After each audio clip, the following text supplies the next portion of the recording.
I think the most exciting part of my role is for the right candidate, for the right company, being able to help them go to the next level. That's just a lot of fun. Contrary to what some may believe, exits aren't always about developers cashing in and moving on to bigger and better things.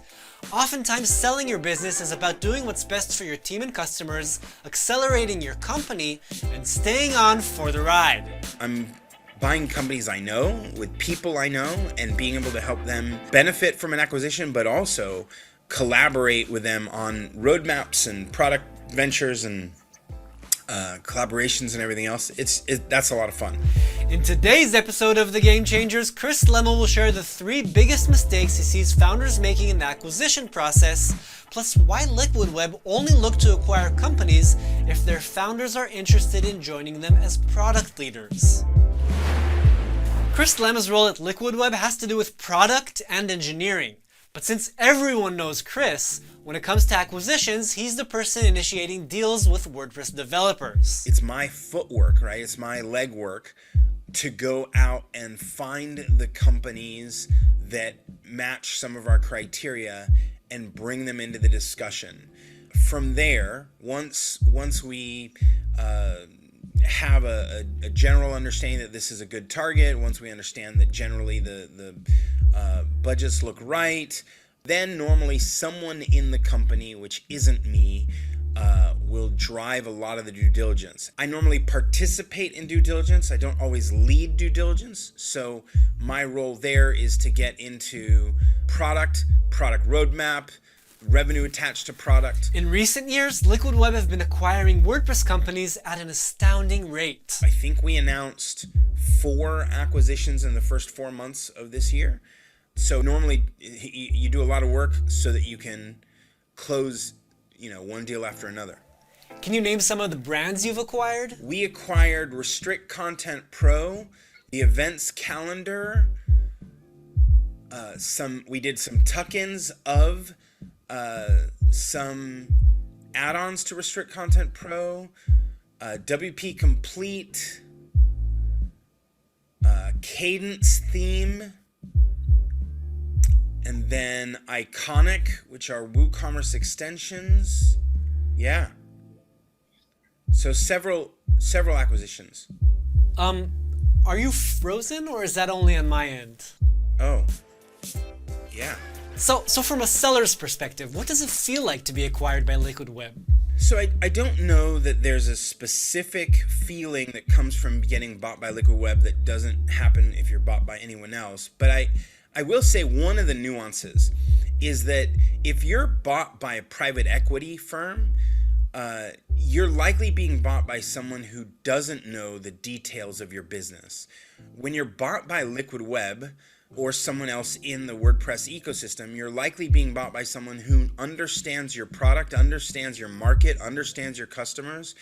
And specifically, if you're bought by Liquid Web, most of the time, we're going to let you run independently, right? I mean, you're going to collaborate, we're going to connect you up and all that, but you're going to keep running the business. We're not going to destroy the brand. And that's a lot of times what happens when someone buys a company in the WordPress ecosystem is you never hear from that company again, right? The owning entity is tucking those features or those people into the business, and then that's it, right? Whereas we have a long track record back from 5 years ago when we bought iThemes to keep iThemes running and keep iThemes team and keep iThemes brand. And so that's probably one of the big differentiators if you're bought by Liquid Web, is that you're gonna keep what you've done and then just keep growing it from there. What if founders are looking to leave their company? Will you ever buy the assets and run it on your own? We're looking for companies where the founder is looking to stay. Now, some founders, obviously having garnered some new wealth, right, may a year or 2 later decide, okay, you have it in good hands and my number 2 is going to step in and they move on. But it's the team, right? We're not looking to mess stuff up. So if you hire a great founder, if you buy a company that has a great founder, you want the great founder to stay and keep leading. Why would I be interested in doing that as a founder? So most WordPress companies are run on a cash basis, meaning the money that comes in is the money they use that month to do whatever they're going to do. I'm not saying that they don't have some savings, but they're just running off what's coming in. And so that limits what they can do. And again, depending on how much you're making, the limit may not be massive. But when you're running that way, you're running lean, right? When you have to decide, do I take this extra profit and hire another developer or hire a marketing person? Or do I take this money and invest in a marketing campaign? You're going to have to choose one or the other. You can't do both, right? And when you join a company, it doesn't actually feel like, well, I'm doing the exact same thing, because you're tapping into broader resources and some best practices. And can you mention a few examples of what you mean when you say resources? So we've bought one company where they have expertise in marketing and another company that doesn't have any expertise in marketing. And you can connect those dots and help move forward. We've bought companies that had zero budget in Facebook ads and other companies that have a good budget in Facebook ads, and we can connect the dots and even connect the people who do the Facebook ad management. One of our companies we bought had never done anything with affiliates, and we brought our affiliate manager in to add value, and their revenue numbers just popped, right? Because suddenly they were doing affiliates. So it's not oh, I just changed who signs my check, but I'm still doing exactly the same job. The job does change a little bit because you get access to a broader set of resources. For founders specifically, there's 3 potential advantages I'm identifying here. Starting from the money you get on deal closing, onto the salary you get from your new job as a product leader at a company like Liquid Web, onto the opportunity to learn something new from a much bigger company. Sounds like jackpot. Yeah, I think most founders who sell to us specifically, and that's a very nuanced piece, but I think they do end up learning more, and that is helpful, right? But again, that's specific to being bought by Liquid Web. If you're bought by another company, your role may look dramatically different. So I don't want to make promises for other people. So moving away from Liquid Web specifically, what do I need to know before initiating the acquisition process? If you're thinking about selling your company, right, then there are a couple things that you should prepare. The moment the first person comes in to talk to you, you should have ready, right? And so I would tell you, you ought to be able to be clear about the ownership of the business, who owns it, what percentages, etc. You should know your revenue over the last 3 years, right? You should be able to say per year over the last 3 years, and not just what the revenue is, but what's the percentage of growth, right? Are you growing, and why are you growing? Being able to articulate that, like, hey, over the last 3 years, we've created this one flagship product that now is driving the majority of the growth, and we've been growing at 27% per year. You go, okay, that's great information. You should be able to tell someone very quickly how big is your team, and how many of them are full-time, how many of them are part-time, how many of them are employees, how many of them are contractors, how many are in the US, how many are spread across the globe. That kind of data, the metrics of your business, are critical. A little more advanced, and maybe not the first day out, but you probably ought to be able to link your revenue to the specific products. So some companies that we've talked to, they may have 6, 10, 12 different products they're selling. They don't all have the revenue tied to products. So when you come back and you say, hey, which of these products are making what kind of revenue, and which ones have been growing, which one's shrinking on, they don't have that data, and that can take a long time for them to collect. So and by the way, this just makes you a good steward of your business, right? Like, if you know these things, you will make better decisions about your business. So you should know them whether you're selling or not, but it helps when you're presenting your business to someone else if you have that data. Does that make sense? For sure, and I've heard this a million times before. The steps you take to build your business will only make your business stronger, right? Another thing I wanted to ask you, is there such a thing as bad timing on a sale?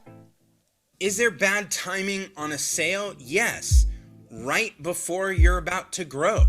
Like, as a seller, you want the maximum potential for your valuation. And if you're about to release a new product that you believe is going to drive your revenue up, you shouldn't get into that conversation. You should try and drive your revenue up and then come back, right? And so when I'm talking to people, some people will say legitimately, this isn't a good time. Like, come back in a year or come back in 6 months. We're about to do some stuff that should move our numbers up. And we're happy for that. Like, great. Okay. Go take your run at it and grow the business. And if you grow it, that's awesome. So, I think there is a wrong time, and it's right before you're going to grow. So, you also, I guess the other wrong time is long after you stop growing. So, every time we buy a company and we announce it, I get emails saying, do you want to buy my company? And some of the companies that send me emails, I look at and I'm like, I didn't even know you were still around. I didn't know you still existed. They've been out of the mix for years. And so their revenue, which had gone up and up and up, now is going down, down, down. The timing on that is bad news too. So what you really want in terms of timing is sell the business at the near or apex of your revenue growth, but before you start going down. And that's going to be so nuanced that you might start the process right before it hits its pinnacle. You might start it at its pinnacle or maybe right after, but that's where you want to play. If you're on the growth path going up rapidly, you want to wait a little longer because you want a maximum valuation. And if you're starting to descend, you want to move quickly on selling because you don't want to carry all that loss downstream. But why do you refer to revenue rather than profit? Because isn't profit margin like what matters the most at the end of the day? You know, I talked to a company a couple months ago where their margin was improving year over year, but their revenues were flat.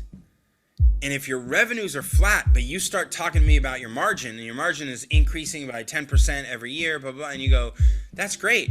But your revenue being flat worries me because what's the plan for driving that up, right? Whereas if you have a company whose revenue is growing up and up and up and up, and with that, your costs are going up, but still at a lower rate than the rate at which your revenue is growing, that's still a very profitable and very highly interesting business, right? So at the core of it, I want to know that your revenue is going up, and I want to know that you have a handle on your costs, right? So in the end, we will get to margin, but I want to first know that you're a growing business. And doesn't your referring to revenue have to do with the fact that Liquid Web have resources to help founders improve their profit margin? As long as they have some revenue to start from? I think in general, if you care about the company you're buying and you want it to keep growing, you likely are looking for a company that is already doing some growth. You expect as a buyer that you can help that growth accelerate, but at the same time, you're looking for a company that is already growing, and you're looking for a company that knows how to generate some margin, and maybe there's some ways you can help it grow more margin, but a company with flat or negative top-line growth is a little worrisome. Is there anything that will determine the value of your business other than revenue? There's two different kinds of ways you buy a company. You can do an asset purchase, or you can do a stock purchase. And the asset purchase means I'm buying people and products and whatever, but I'm leaving the shell of the business out. So the liability sits with the owner. Liability in this case simply means who takes on the costs of allegations referring to the company's activity before the acquisition. Now, the reason this will impact valuation is obvious. Transferring liability to the buyer means they will be the legal target. A stock deal, I buy everything. I buy all of it, but I also buy the liability. We normally don't do stock deals. We normally do asset deals. So what Liquid Web will do, and this is quite common, is they'll only buy the assets while leaving the shell of the business out of the deal. This way, if the company gets sued for anything on the watch of the former owner, the buyer won't be the one paying for it. But I remember one time we signed the LOI, we got into the details, and the seller didn't want to keep the shell and didn't want to keep the liability. And so then they're transferring liability and risk to the buyer. And this was before I joined Liquid Web in another company, but we said, sure, we'll take that risk, but we're taking that, the risk of that, we're taking it out of the valuation. So now the valuation wasn't, it's not a $10 million deal, $20 million deal, it goes from 20, it goes to 14, because we now have to leave some money sitting aside in case someone sues us, right? And they go, oh no, I don't want that. And you're like, well, you can't have it both ways. You can't transfer the risk to the buyer, but keep all the valuation for the seller. And what about stuff like business size, business structure, age? Will any of those play a role at all in the valuation? If you have 3 people versus 15 people, I don't think that's gonna. I'd buy you either way, right? Like if you're 5 years old or 10 years old, I'd buy you either way. Like those factors are not gonna drive your valuation. What drives your valuation is how well you're growing, and even if you're growing slowly but consistently, in which case I guess the age would be valuable, because you're talking about, we have a 10-year track record of growing 14%. So someone else who might be growing 60, 80% a year, but they only have 2 years track record, and they're growing percentage-wise is off a much smaller base, won't be as important, right? So again, in real numbers, I want to know what the revenue is, how the revenue is growing, right? In real numbers, not just percentage. And I want to know how much margin is attached to that, right? So we have growth in terms of revenue as the main driver for valuation. And we have what you mentioned about buying the assets of the business, the product, the brand, the team, without the shell, without the liability. Anything else sellers should take into account? I sold a company once. I sold 5 companies, but in the one company that I sold where it got risky was between selling or between the LOI and the definitive agreement, they discovered that we had a contract with a vendor that was an international vendor, a very large vendor. And they felt like that vendor could hold us, the contract itself could hold us to paying out certain things that they felt was a risk. Now, in a rare case of ingenuity, my co-founder flew out to the headquarters and sat in their lobby for a good week to be able to get a letter that mitigated that risk. But purchasing a company is all about trying to get 1 and 1 to equal 3. If you're doing 1 and 1 and it equals -2, it's not going to work. So you're looking for liabilities, you're looking for risks, and you want to mitigate those. And sometimes vendor contracts can be those risks. And so managing those and making sure that the contracts are clean and healthy, employment contracts or any other contracts where there's a set of stipulations that the buyer is going to have to take on, could present risk, right? And it may not be risky on your side as a seller, but on the buyer, they may read the contract differently, be nervous, and that may create a haircut in the deal. So mitigating risk is the other big dynamic when it comes to the valuation. So while we've covered the main aspects that will devalue a business, will there be any aspects that will increase its value other than revenue?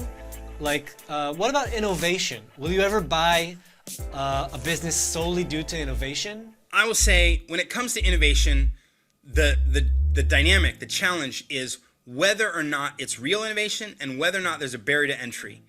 If you are saying this is innovative, but anybody else can do it and they don't have to have any prerequisites to be able to do it, then there's no barrier to entry. And if you have to have a PhD and have spent $100,000 to be able to build said innovation, then there's a barrier to entry, right? You're ahead of someone else because they would have to go get the degree and get the money to go invest and then do the work. So barrier to entry is important if you're talking about innovation, right? And it's really helpful to present your innovation to some other people and see if they say, wow, this is as innovative as you're thinking it is, just to get that feedback loop to understand whether or not the innovation is really groundbreaking. The approach that Chris is presenting here reflects that of a major player in our space. So many of these points are likely to apply to other acquisitions in WordPress. Let's sum them up. 1. Know everything you can about your business. As mentioned on previous episodes, knowing the details of your income, how your revenue is tied to your different products, and being clear about your liabilities is crucial for proper valuation and is therefore a deal breaker if not properly documented. Number 2, your revenue is a key metric in defining your value, and just your margin isn't enough. Your revenue has to be growing and properly documented in your financial records. Number 3. The shell, meaning the legal entity that binds your company as a registered business, is likely not to be part of the deal. Buyers won't typically want to handle the potential liabilities attached to that shell. And if for some reason they do take that on, this is likely to reduce the value of the deal significantly. Technological innovation is likely to be a driver of value if, and only if, your solutions are unique, and if there's a meaningful technological entry barrier, meaning that other developers can't easily develop a successful competing solution. Moving on to the next topic, I want to cover the acquisition process itself. So, say we've met and we've found a good fit. What are the next steps? If we get into a conversation, we're gonna suss out, we're gonna ask those initial questions: the ownership, the revenue growth, the employee count. We're gonna ask those initial questions, and then we're gonna start working towards an LOI, right? A letter of intent. And a letter of intent basically says, you and I are gonna go to the dance together. We're gonna go to a dance, and we're not gonna entertain any other parties. So there's an exclusivity period. And this is when we're going to go deeper into we're going to go deeper into what's called due diligence, right? Which is investigating all of that, all of the high level data and getting into the low level data. In order to get to an LOI, we're likely going to have a number or a value for the business. So you wouldn't sign an LOI without evaluation. So I may say, I think this deal is worth $10 million. Okay, that's going to go into the LOI. But the letter of intent simply states, we're looking at a deal this size. We're looking at doing this deal for, we're going to spend the next 60 days doing this or the next 90 days doing this. And there's some exclusivity in that period. So you can't go get other offers, right? Like this, when you sign that LOI, you're stepping into a negotiation agreement, a process. Cool. And then what? And then we go do due diligence. And if we do due diligence and discover new things, that value isn't necessarily anchored, right? Like we may do what's called a haircut and bring the valuation down because of the risks or the dynamics that we've discovered. What are likely to be the main deal breakers in that stage, in the due diligence? One of the things we do is, we follow the cash. So there's a moment in time where we're going to actually go from the purchase all the way through watching the money move through the different accounts and getting to the end. You want that traceability. And I do know a buddy of mine that was buying a company where they could not do that traceability. They could not get that. And if you can't take an order from when someone hits the website to when it hits the bank, then you're left with a bunch of other questions, right? Like, where is this money coming from, or how is this money working? And again, it's rare, but you just go, I'm sure everything's on the up and up, but I, as a larger company with my own fiduciary responsibility, I can't buy a company where I can't do that traceability, because it could be a place where money laundering is happening or whatever, and so you just walk away from the deal. So it seems obvious that preparation is a key to success, and all those things should be set out well in advance before initiating the process. To wrap things up, what would you say are the biggest mistakes you see founders making during the process? So I will tell you that one of the mistakes that WordPress companies make in the midst of M&A is that they don't keep the pedal on all the things that made them a worthwhile acquisition target, right? So imagine that you have one founder, one leader, one main executive, and that executive who has been running the business and pushing things to grow and keeping things accountable. Imagine that they get busy in paperwork, answering questions, collecting data, all for M&A for a quarter, right? For 3 months. Well, if the business doesn't have someone that's still pushing, driving, asking the questions, keeping things accountable, etc., then the foot isn't on the gas, and that can slow things down. And if things slow down over the course of a quarter, that's doing the exact opposite of what you want when you're digging into the value of a business, right? Like if you've been moving up and to the right and suddenly you're moving down, right, because you've been busy, it's going to affect the valuation of your business. So one of the first mistakes people make is that they go all over to acquisition or all over to running the business instead of saying, okay, I'm going to step into this process. I'm going to be busy doing this, or I'm going to select someone else to help do this, and then someone else has to go do it. So you have to make sure that the stuff that makes your business valuable continues to move at the pace at which you expect while you're doing something that is pretty distracting. So that's the first thing I'd say is a mistake people make. So would you say bigger businesses have a better chance of making it? Because, for a solopreneur, how would you manage that alone? If you're a solopreneur, you have a product that's doing well, and you're looking for an acquisition, I think that's possible too. I think the hard part, when we went back to that first mistake, is that you're likely to be distracted, and that will likely have an impact on revenue. And if that has an impact on revenue, that's going to have an impact on valuation. So, that's just something to consider. We've bought, and other companies have bought 1 and 2 person shops, and we've bought 50-person shops. So I don't think there's a certain size. I just think you just got to understand an acquisition is going to be distracting.